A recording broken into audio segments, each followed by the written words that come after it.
Assalamualaikum warahmatullahi wabarakatuh. Perkenalkan, nama saya Esteri Baregoran, saya dari Prodi PPKN. Di sini saya akan memaparkan para tokoh-tokoh komunikasi serta teori apa saja yang terkenal dan jenis atau macam-macam komunikasi. Tokoh yang pertama yaitu Harold Laswell, di mana ia dilahirkan di Donelson, Lyons 13 Februari 1902. Teorinya yang terkenal yaitu dalam sebuah artikel klasik yang ditulisnya pada tahun 1948 yang berjudul The Structure and Function of Communication in Society. Menurut Laswell, komunikasi didefinisikan sebagai siapa, bicara apa, say what, pada saluran mana, in which channel, kepada siapa, to whom, dengan pengaruh apa, with what effect. Model yang dikembangkan Laswell sangat populer di kalangan ilmuwan komunikasi dan mahasiswa komunikasi. Tokoh yang kedua yaitu Claude Shannon. Ia dilahirkan tahun 1916 di kota kecil Petoskey, Michigan. Teorinya yang terkenal yaitu pertama kali dipublikasikan tahun 1948 melalui Bell System Technical Journal. Ia menerapkan teori komunikasi berupa teori informasi dengan model matematika. Tokoh yang ketiga yaitu Warren Weaver. Ia dilahirkan pada 17 Juli 1894, Amerika Serikat. Teorinya yang terkenal yaitu beliau adalah pendiri teori informasi atau teori komunikasi, di mana teori ini merupakan bentuk penjabaran dari karya Claude Shannon dan Warren Weaver tentang Mathematical Theory of Communication. Teori ini melihat komunikasi sebagai fenomena mekanistis, matematis, dan informatif. Tokoh yang keempat yaitu Wilbur Langstrom. Ia dilahirkan di Marietta, Ohio, 5 Agustus 1907. Schraman sering disebut sebagai Bapak Komunikasi, di mana teorinya yang terkenal yaitu Schraman berpengaruh bagi bukunya tahun 1964 yaitu Mass Media and National Development yang diterbitkan dalam kaitannya dengan UNESCO secara efektif memulai penelitian hubungan antara penyebaran teknologi komunikasi dan pembangunan sosial ekonomi. Tokoh yang kelima yaitu Melvin Lawrence DeFleur, di mana ia dilahirkan pada tanggal 17 April 1923 di Portland, Oregon. Beliau adalah seorang profesor dan sarjana komunikasi. Teorinya yang terkenal yaitu ketergantungan media, di mana ketergantungan media ialah komunikasi massa yang menyatakan bahwa semakin seseorang tergantung pada suatu media untuk memenuhi kebutuhannya, maka media itu menjadi semakin penting untuk orang itu. Tokoh yang keenam yaitu George Gerbner. Ia dilahirkan pada tanggal 8 Agustus 1919.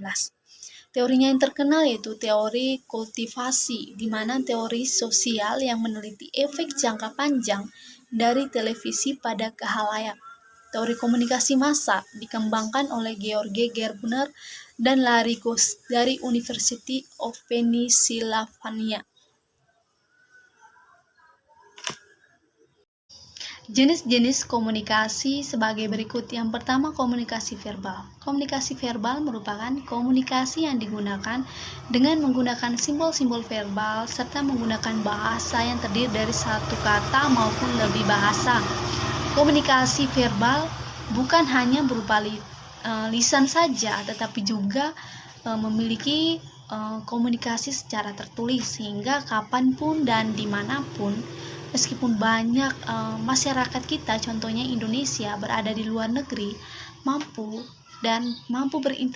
berinteraksi secara cepat, lebih cepat dan lebih mudah dengan menggunakan komunikasi verbal dan tulisan. Nah, yang kedua, komunikasi nonverbal adalah komunikasi yang digunakan dengan cara menggunakan pesan nonverbal untuk menyampaikan pesan informasi, di mana cara melakukan pesan nonverbal ini adalah menggunakan kata atau kalimat dari mulut, bukan dari mulut saja, tetapi melakukan situasi tindakan sebagai isyarat memberikan informasi. Contohnya ya seperti ekspresi wajah, bentuk tubuh, sentuhan, dan penampilan. Banyak dari kita mengetahui secara jelas jika dalam berinteraksi dan menemukan beberapa permasalahan dalam melakukan komunikasi, maka jalan satu-satunya untuk bisa melakukan komunikasi secara lebih mudah yaitu dengan menggunakan isyarat tubuh, bahasa tubuh maupun isyarat-isyarat lainnya yang bisa memudahkan orang lain untuk berinteraksi dengan baik dan mudah mengerti secara baik dan spontan, dan bisa memberikan pengaruh-pengaruh maupun dampak-dampak positif bagi pihak lain. Jenis komunikasi yang ketiga yaitu komunikasi formal, ialah komunikasi yang terjadi di sebuah organisasi maupun di suatu perusahaan dengan tata cara yang diatur sebelumnya dengan struktur organisasi, yang mana dalam sebuah komunikasi formal maka seseorang menggunakan tempat, tata bahasa ataupun gaya bahasa yang lebih baku. Dalam sebuah organisasi, kita berinteraksi dalam berkomunikasi menunjukkan bahwa kita memiliki sikap yang baik yang dapat dicontoh dan diterapkan oleh sekelompok orang yang lain. Maka dari itu, meskipun di dalam organisasi sudah memiliki struktur yang jelas, tetapi sikap kita sebagai anggota juga memberikan dampak maupun pengaruh bagi kelanjutan organisasi tersebut. Jenis komunikasi yang keempat yaitu komunikasi informal. Komunikasi informal merupakan ketika ada seseorang atau lebih, baik dalam organisasi maupun dalam suatu perusahaan, yang tidak ditentukan sebelumnya dalam struktur organisasi maupun tidak mendapatkan kesaksian resmi. Apabila komunikasi informal terjadi, kemungkinan besar tidak akan mempengaruhi kepentingan baik kepada organisasi maupun perusahaan. Jenis komunikasi yang kelima yaitu komunikasi nonformal. Komunikasi nonformal adalah komunikasi yang memiliki sifat formal dan informal, yaitu ketika komunikasi tersebut berhubungan dengan pelaksanaan suatu tugas maupun pekerjaan dari organisasi serta perusahaan dengan kegiatan yang sifatnya pribadi dari anggota dari organisasi dan perusahaan. Contohnya seperti ulang tahun dari perusahaan tersebut maupun dari organisasi tersebut.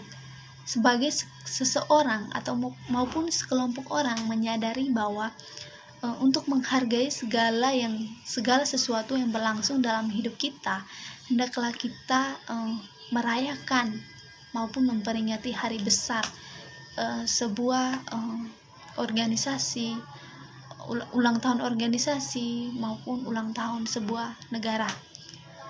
Jenis komunikasi yang keenam yaitu komunikasi langsung, adalah suatu proses komunikasi yang dilakukan secara langsung tanpa adanya bantuan dari perantara, baik itu pihak ketiga maupun perantara dari media komunikasi yang ada serta dibatasi oleh jarak. Ketika kita sudah berhadapan langsung dengan orang banyak, sebaiknya kita menempatkan diri kita dengan tidak menggunakan media komunikasi, misalnya media sosial secara berlebihan, karena dapat mengganggu komunikasi kita secara langsung dengan pihak lain dan tidak pihak lain yang sedang berpapasan langsung dengan kita. Yang ketujuh yaitu jenis komunikasi yang ketujuh yaitu komunikasi tidak langsung. Komunikasi tidak langsung adalah kebalikan dari komunikasi langsung, yaitu komunikasi yang dilaksanakan dengan bantuan dari pihak ketiga maupun alat sebagai media komunikasi. Media komunikasi sangat mempengaruhi kehidupan bermasyarakat. Dengan demikian, segala urusan akan lebih terasa mudah dan lebih gampang, cepat dengan bantuan media komunikasi. Jenis komunikasi yang kedelapan yaitu komunikasi berdasarkan maksudnya, yang dimana komunikasi yang berdasarkan maksudnya ini terdiri atas 4 yakni pidato, memberi ceramah, wawancara, serta memberikan perintah atau tugas. Sehingga dari keempat komunikasi ini dapat kita lihat dalam kemampuan komunikator yang menjadi penentu berjalannya suatu kegiatan. Jenis komunikasi yang ke-9 yaitu komunikasi internal, di mana komunikasi internal ini dapat dilihat dalam 3 bentuk, yaitu komunikasi vertikal, komunikasi horizontal, dan komunikasi diagonal. Yang kita lihat dapat sebagai berikut. Komunikasi vertikal adalah terjadi dalam satu bentuk komunikasi antara pemimpin dan anggotanya. Contohnya seperti pemimpin menegur bawahannya, pujian yang dilakukan oleh pemimpin kepada bawahannya. Horizontal adalah dapat terjadi jika ruang lingkup organisasi maupun perusahaan di antara orang yang memiliki kedudukan sejajar. Contohnya komunikasi dengan sesama karyawan, komunikasi terhadap sesama siswa-siswi. Nah, komunikasi yang ketiga yaitu komunikasi diagonal. Adalah komunikasi yang terjadi di dalam ruang lingkup organisasi maupun perusahaan di antara orang yang memiliki suatu kedudukan yang berbeda-beda pada posisi yang tidak sejalur maupun vertikal. Nah, jenis komunikasi yang ke-10 yaitu komunikasi eksternal. Komunikasi eksternal adalah komunikasi yang terjadi di organisasi maupun perusahaan dengan beberapa pihak dari masyarakat yang berada di luar organisasi maupun perusahaan tersebut. Komunikasi eksternal dapat memiliki maksud berupa memperoleh pengertian, bantuan, kepercayaan, maupun menjalin kerjasama dengan masyarakat.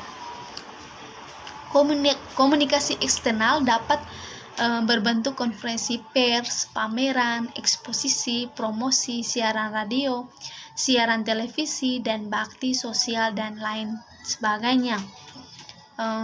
Jenis komunikasi yang ke-11 yaitu komunikasi berdasarkan jumlah komunikan atau jumlah komunikator, yang dapat dibedakan dalam 2 jenis, yaitu yang pertama komunikasi perseorangan merupakan komunikasi yang dapat terjadi dengan cara perseorangan tersebut maupun setiap individu dengan pribadi lainnya mengenai persoalan yang sifatnya pribadi.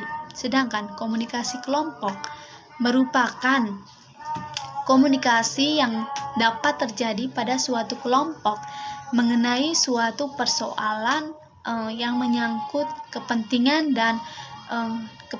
dari kelompok tersebut.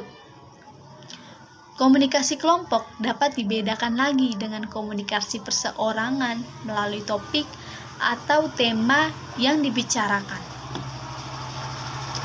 Jenis komunikasi yang ke-12 yaitu komunikasi berdasarkan peranan individu. Terdiri atas 3 jenis, yaitu yang pertama komunikasi antar individu dengan individu lain. Jenis komunikasi ini dapat terjadi secara formal maupun non-formal. Bahkan